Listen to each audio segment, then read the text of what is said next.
you're experiencing repeated payment declines on Zelle, it can be frustrating. Follow these steps to troubleshoot and resolve the issue. Step 1. Check your account balance.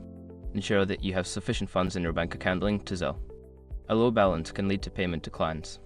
Step 2. Verify recipient information.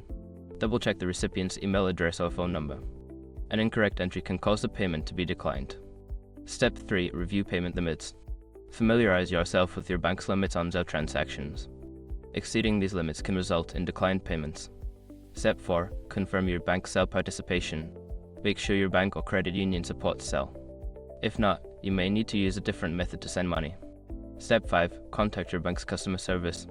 If the issue persists, reach out to your bank as customer service for assistance. They can provide specific reasons for the decline and help resolve any underlying issues. By following these steps, you should be able to resolve repeated payment declines on Zelle. If problems continue, don't hesitate to seek further assistance from your bank.